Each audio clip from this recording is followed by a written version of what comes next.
selamat datang kepada Ibu Risma. Semoga Ibu Risma senantiasa sehat dan sukses. Ya Ibu, ini adalah situs Persada Soekarno yang ketiga yang diresmikan oleh Ketua Umum Yayasan Bung Karno Mas Guru pada tahun 2015. Kemudian 2 tahun kemudian tempat ini ditentukan sebagai bangunan cagar budaya Soekarno. Ini adalah pohon yang sangat bersejarah yang dulu diambil bunganya oleh Raden Sukeni ayah Bung Karno untuk meminang gadis Bali. Cerita itu bisa kita dapatkan nanti di buku yang berjudul Ayah Bunda Soekarno karangan Profesor Nurimba. Kemudian Ibu, di sebelah sini itu ada tempat dulu Bung Karno jatuh. Jadi Bung Karno pakai peci miring itu dulu jatuhnya di tempat ini. Maka peci miring itu untuk menutupi luka yang ada di dahinya Bung Karno sebelah kiri ketika masih kecil. Dan di sana Bu ada pohon beringin waktu dulu Bung Karno belajar berpidato.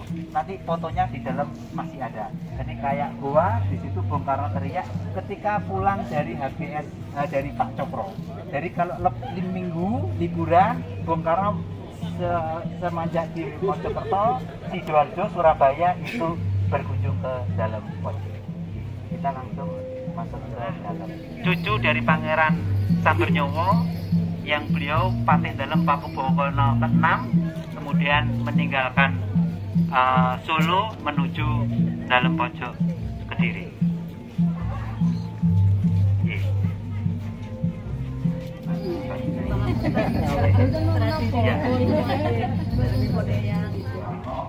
Bersama keluarga dalam pojok bersama Pak Cokro, anaknya Pak Cokro.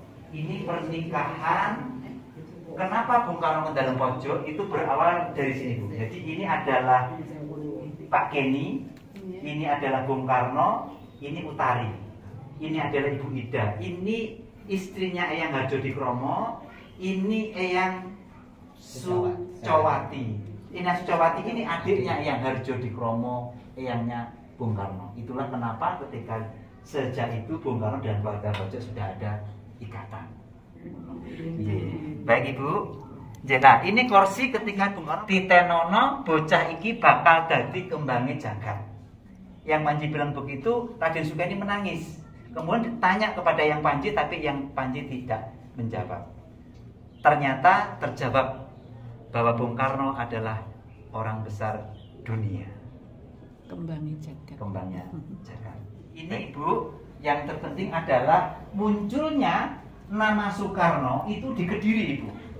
Yang dulu namanya adalah Kusno. Mengenai hal ini, pihak keluarga telah memberikan penghargaan. Saya bacakan. Penghargaan setinggi-tingginya diberikan kepada rumah masa kecil Bung Karno dan tempat perubahan nama dari Kusno menjadi Soekarno. Desa Pojok, Kecamatan Wates, Kabupaten Kediri. Jadi Bung Karno itu membuat jembatan. Pertama kali yang beliau buat jembatan itu di Kedah, di daerah Kedah Kediri. Jembatan itulah yang dia buat untuk memenuhi gelar insinyur. Jadi pembuatan jembatan ada di Kediri. Dan kamar ini yang beliau tempati ketika beliau remaja. Di sini banyak kertas-kertas Bu, anak-anak muda kalau kunjungan ke sini menulis cita-citanya yang baik dan mulia.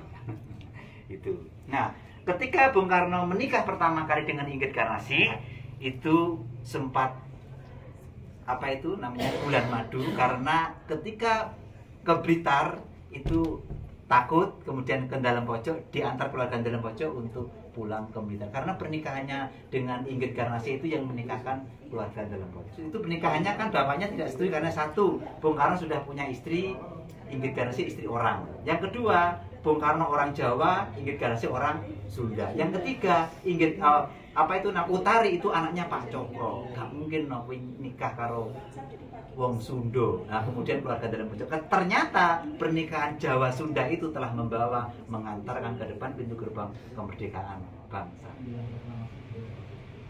Dan beliau namanya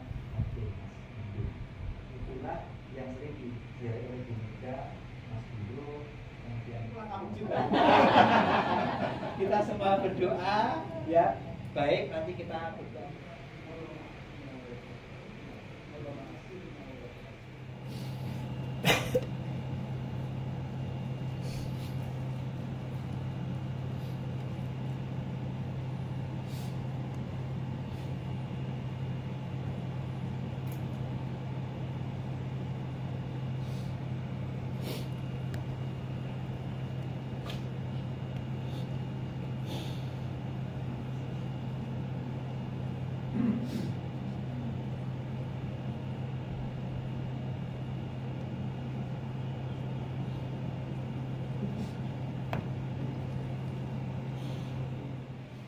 Dikenalnya rumah ini yang sebelumnya sama sekali tidak dikenal, karena ketika zaman penjajahan pun rumah sini dicari-cari oleh Belanda, karena semacam Bung Karno dirahasiakan. Ketika jadi presiden, Bung Karno tidak dirahasiakan, tapi setelah Bung Karno jatuh, ya rumah ini bukan dirahasiakan, diorak tarik. Nah, mangan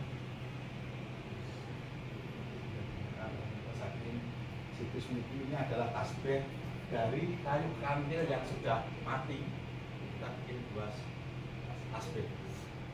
Dan tasbih ini sudah diasmai oleh Pak Kiai Mokhtar. Konten disaksikan konten Kiai dari Husain Elias, ya saksi warga di situ juga saksi.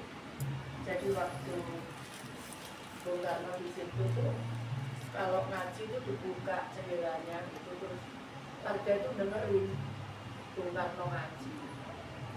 Saya itu kemudian tidak beragama dan saya tahu di Sukamiskin, kemudian di Bangka, kemudian di Bengkulu, di ND itu ada sajadah pasti. Meskipun sajadahnya udah rusak kayak gitu, sudah rusak tuh saya ditanya, cuman saya tuh orangnya tuh enggak jadi kak saya tuh saya bicara di mana-mana saya selesai. Itu orang ngomong ini baru saya foto pun nanti capek, jadi saya udah nggak punya gitu ngantar pakaiannya pun. Oh enggak lu tolong nggak kalau jadi mestinya kan saya saat itu kan ngikuti, mestinya saya ngambil gitu. Saya yang di Bangka tuh di atas itu saya juga lihat itu ada sajadah di, cuman saya kok bodoh banget, mestinya saya ambil sendiri. Orang kan enggak apa namanya, orang kan enggak, saya tuh gampang apa namanya, lihat scanning gitu, apa namanya, itu saya nangkep gitu, saya gampang gitu. Ya nggak bodoh ya,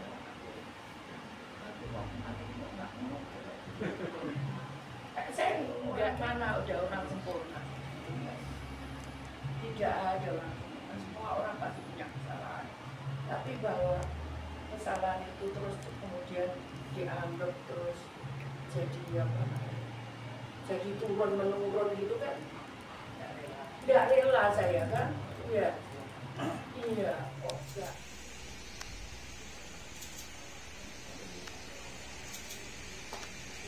Bung Karno lahir di Poso, orangnya usianya hampir 100 tahun. Kemudian ini dokumen-dokumen Belanda, dokumen-dokumen luar negeri yang menyatakan bahwa Bung Karno itu lahirnya 6 Juni 1902. Ini ada dokumen-dokumen. Tapi anehnya dokumennya di dalam negeri sedikit, yang di luar negeri banyak. Bung Karno itu menurut cerita keluarga ngajinya di Kebun Turi, langgarnya panggung. Ternyata langgar panggung Kebun Turi itu sekarang masuk Pondoknya Neta, Kebun Turi itu. Dari keluarga tahunya Kebun Turi, ini dari kita keluarga.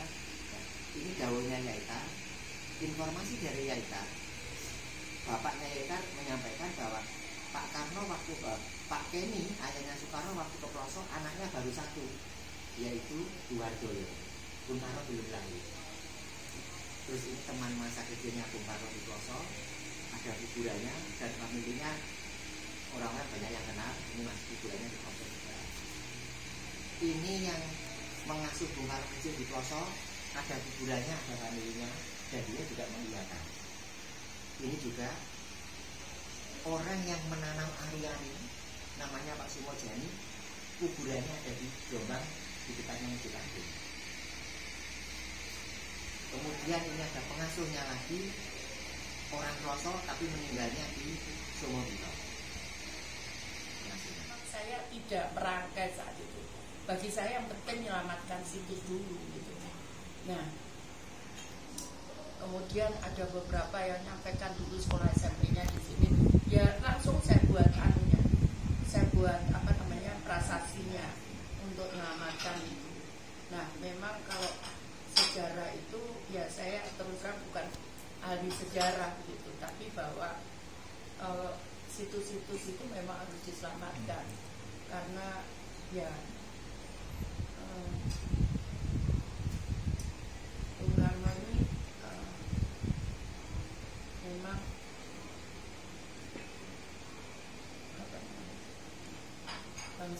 bahasa Indonesia itu berhutang budi ya terhadap beliau.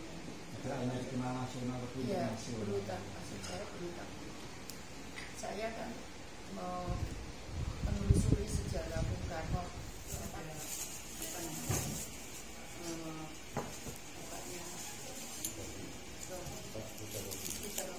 ya, Pak Peter Robi itu menyampaikan memang saya saat itu wali kota Surabaya. Saat itu ya disampaikan di situ. Terus kemudian saya nanya, ya seperti itu ada beberapa profesor yang menolak gitu, tapi terus beliaunya bincang. Terus ya saya pikir ya yang penting diselamatkan dulu gitu. Nanti cerita apa namanya sejarah itu kan nanti bisa.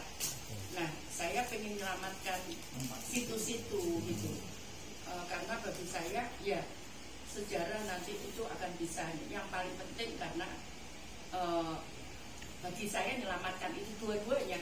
Jadi rumah Hoso Purwaminoto zaman saya wali kota langsung begitu mau dijual oleh keluarga langsung kita beli, dan saat itu nggak mahal yang Hoso Purwaminoto, tapi yang rumah yang di Pandian itu yang katanya tempat kelahiran Bung Karno itu sampai kalau ukur sampai berapa tahun, sampai periode pertama saya nggak selesai, mau terakhir periode 2 saya ngomong ini saya tidak merangkai saat itu. Bagi saya yang penting menyelamatkan situs dulu gitu. Nah, kemudian ada beberapa yang nyampaikan dulu sekolah SMP-nya di sini. Ya langsung saya buat anunya, saya buat apa namanya prasastinya untuk menyelamatkan itu.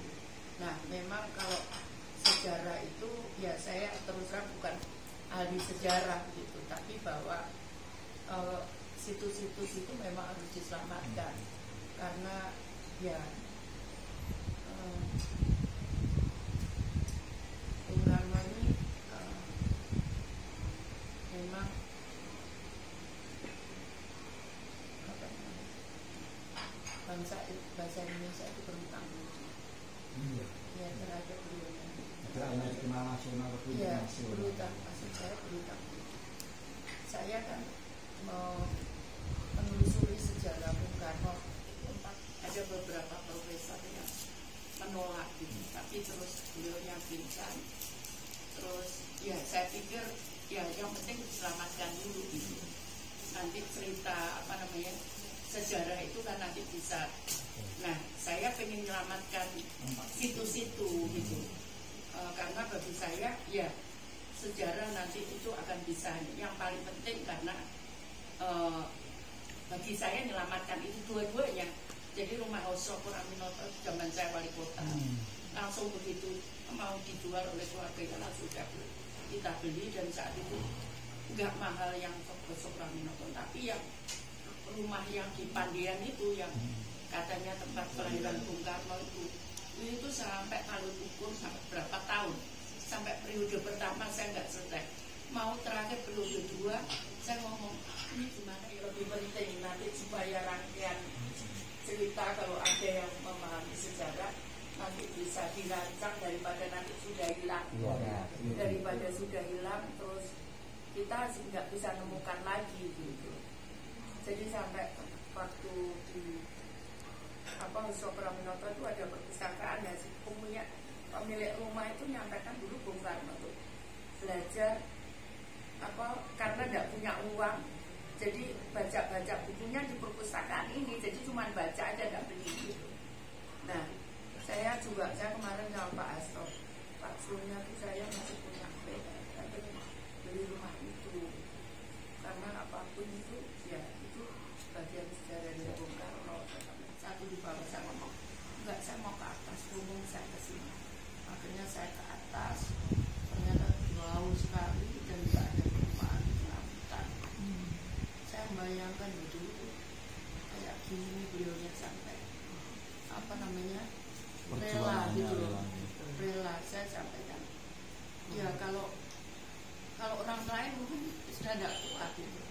Kalau di Sukamiskin gitu ya meskipun tempatnya kecil tapi kan dekat mana-mana, mungkin juga banyak waktu itu yang bisa berkunjung, nengok.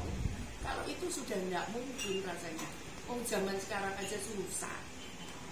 Apalagi zaman dulu tidak ada rumah sama sekali. Hutan belantara, bahkan katanya di situ banyak tanaman-tanaman yang beracun gitu. Jadi kalau kena tanaman itu langsung meninggal. Jadi nggak ada yang berani dekat gitu. Jadi karena itu saya menyusuri sampai ke Indi. Bahkan saya saat jadi Menteri Sosial saya tidak tahu gimana caranya. Saya rawat situs-situs ini. Oh iya ya. Iya di Indi, di mana saya rawat betul apa namanya itu sampai kami juga bayari orang tertentu.